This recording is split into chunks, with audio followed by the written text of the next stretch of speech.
So, thank you.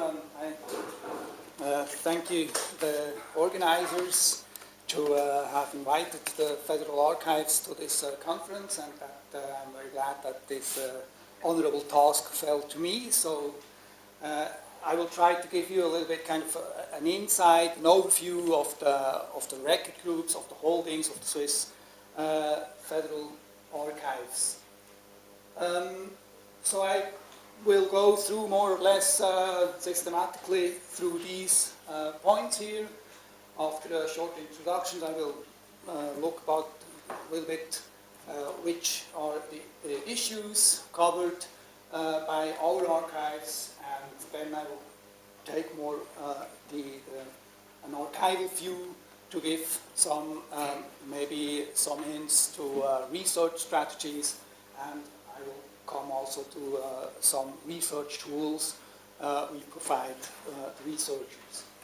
So we have here, I would like to start with this report by the Federal Council, and actually it was a report about the report of the General Wille, the general during the First World War, and actually just the very fact that the Federal Council had to make a report about the report just may illustrate that there were some tensions, and the whole thing actually, I won't go into depth here now, but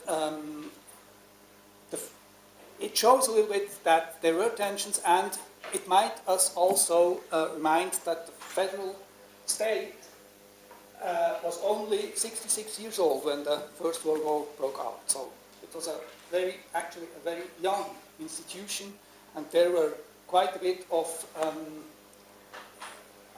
vagueness and many things, institutional things, procedural things weren't clear at that time. So if you look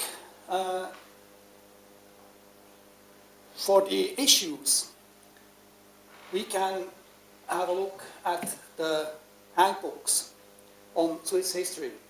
So in the recently published new handbook on Swiss history, Die Geschichte der Schweiz of 2014, the Great War, or the First World War, is discussed under the title The Long Shadow of the First World War, within the larger period of 1914 to 49, labeled Crisis, Confrontation, Consensus.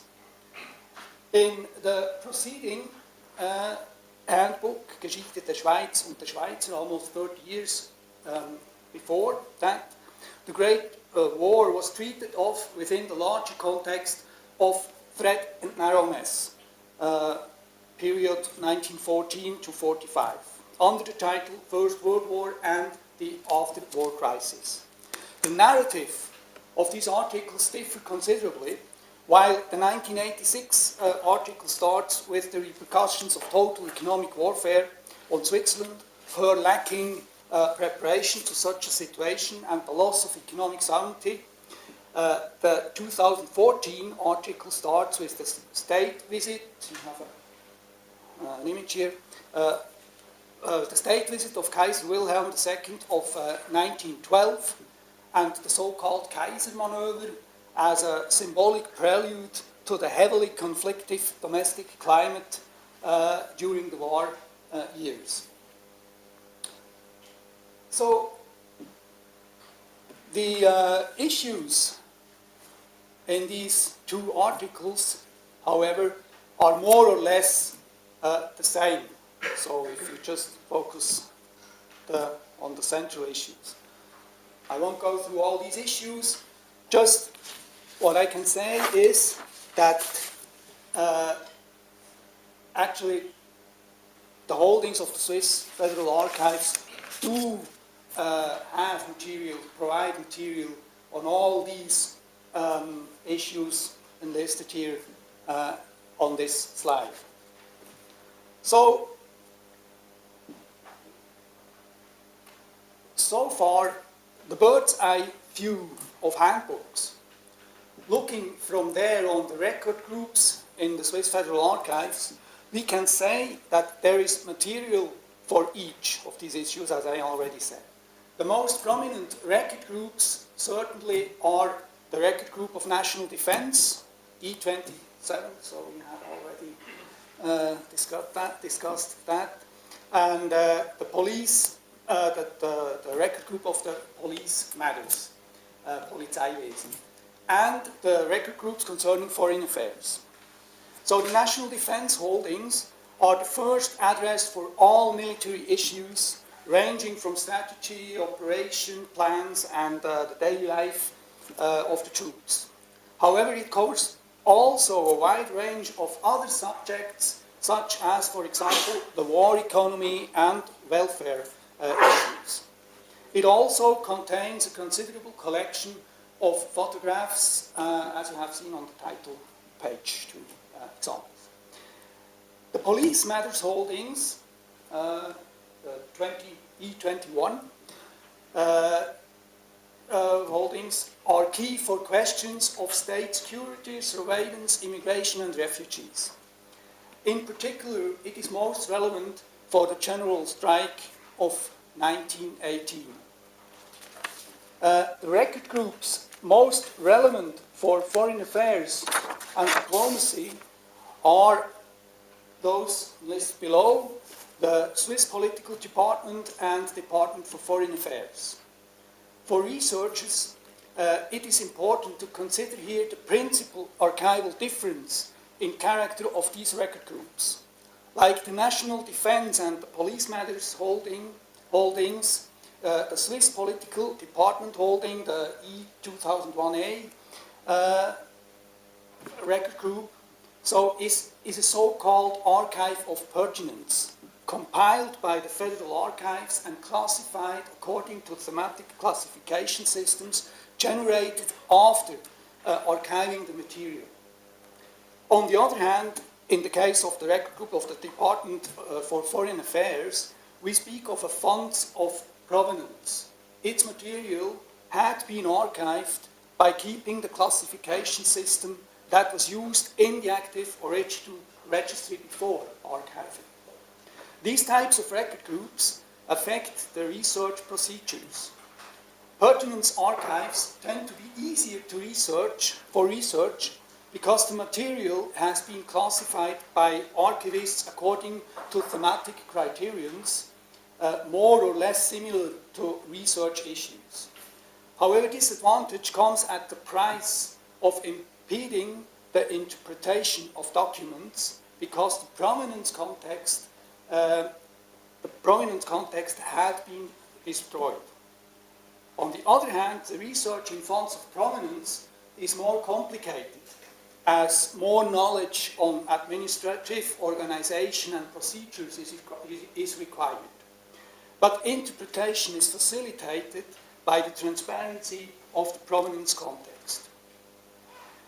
Apart from diplomacy and the handling of the concept of neutrality by the Swiss foreign policy, both record groups contain also important material concerning the war economy, international trade, refugees, internment, and protection of war victims.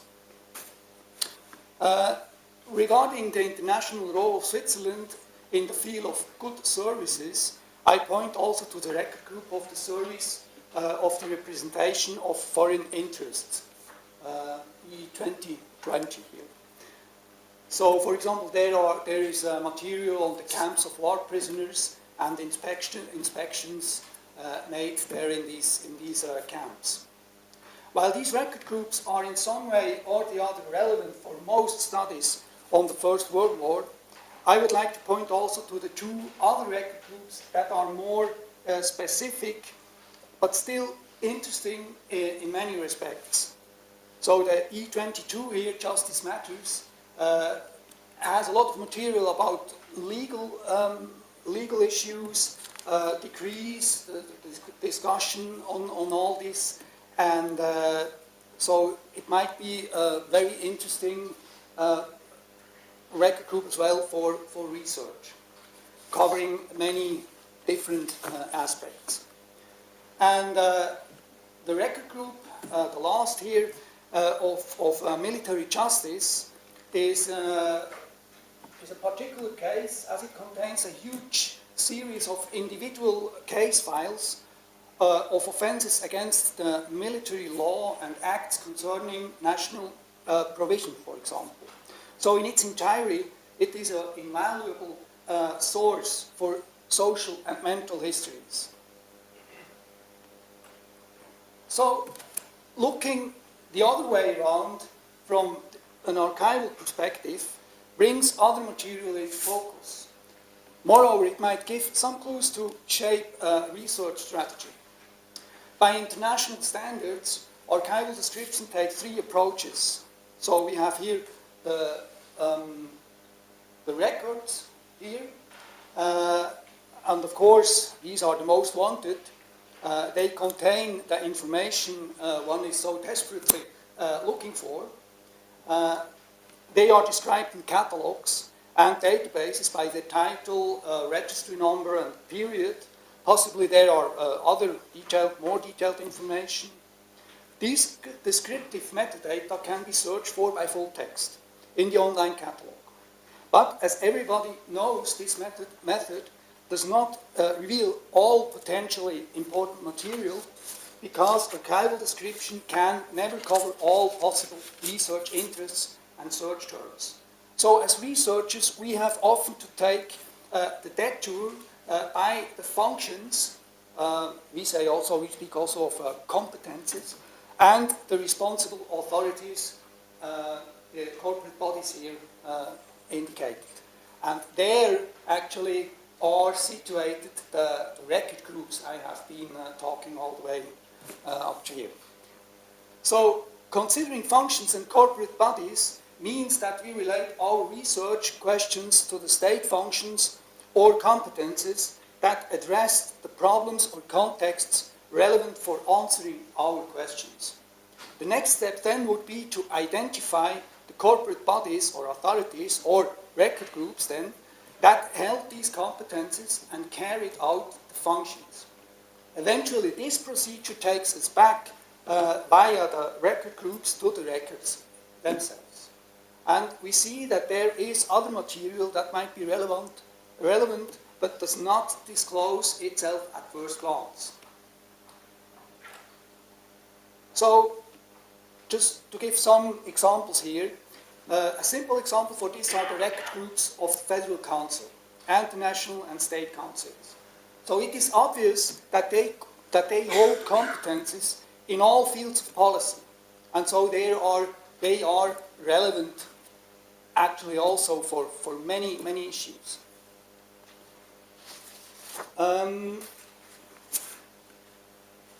For the period of the First World War, for example, the minutes of the Federal Council and deliberations of the Parliament chambers have been digitized and are now also available directly on the platform online official publications. I will come back to that in a minute.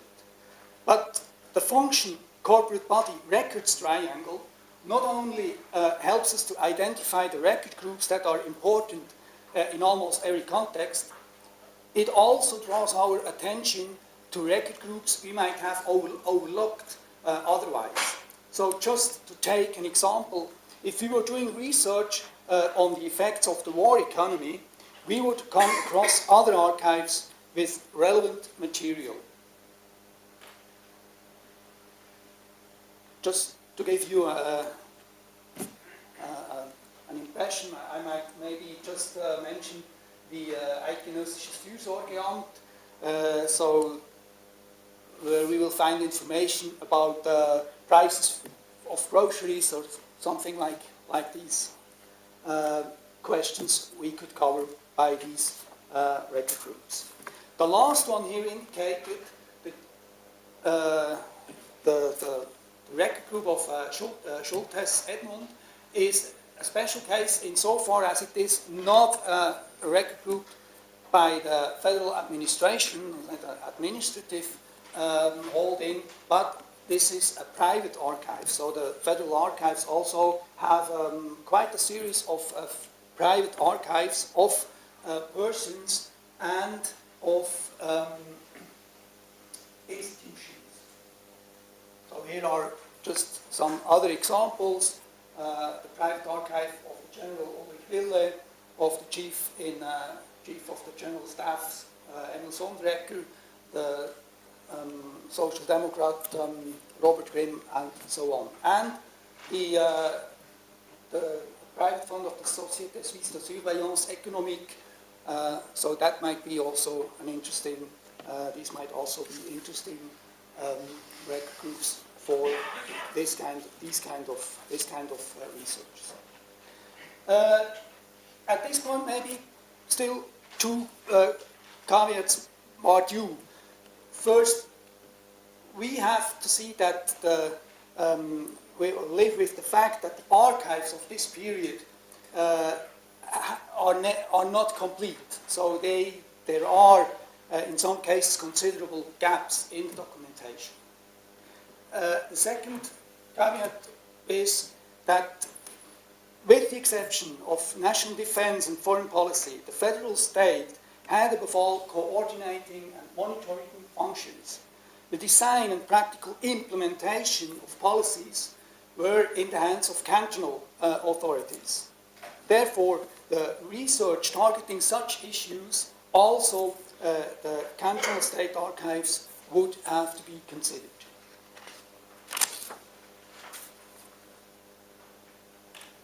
Let me come to the research tools we provide at this moment.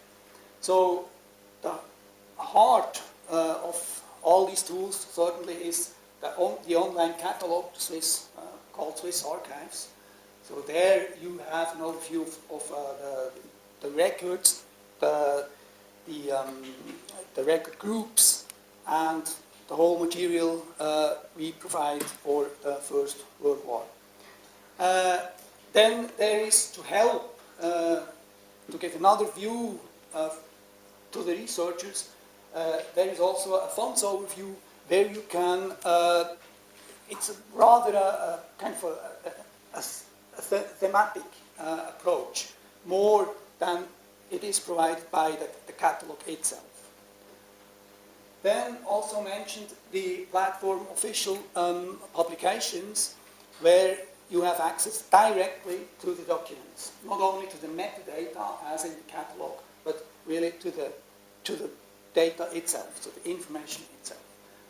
So, and there are other kind of sites which help to get into the research, maybe above all for newcomers, such as commentaries and the topics, such as here the topic covered by or on the First World War, giving also an overview of important sources, important subjects covered by our record groups. So right now, as I said, this is the state right now, and we are at the moment working very hard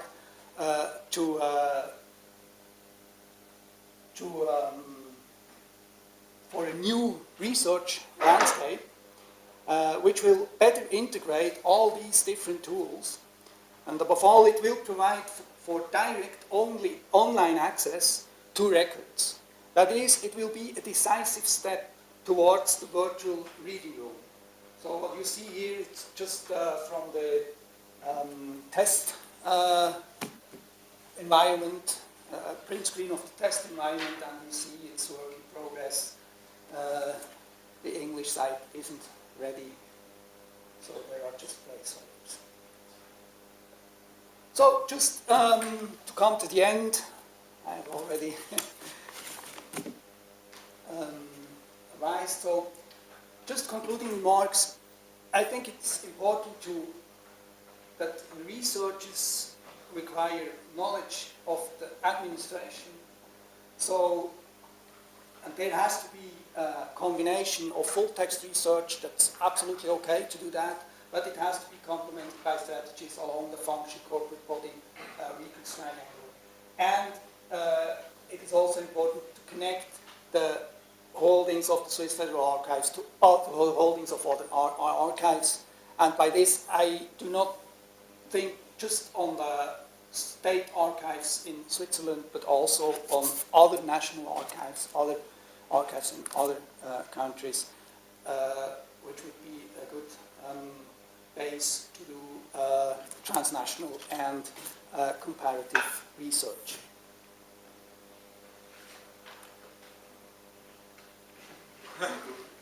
Maybe just the last point, of course, that's clear. A minimal working knowledge of German and French would be necessary to do research in this archives. Thank you.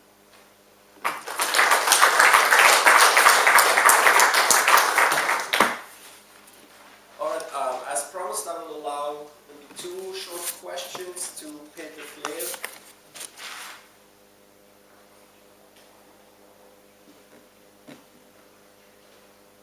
Everyone speechless about this tour to the Swiss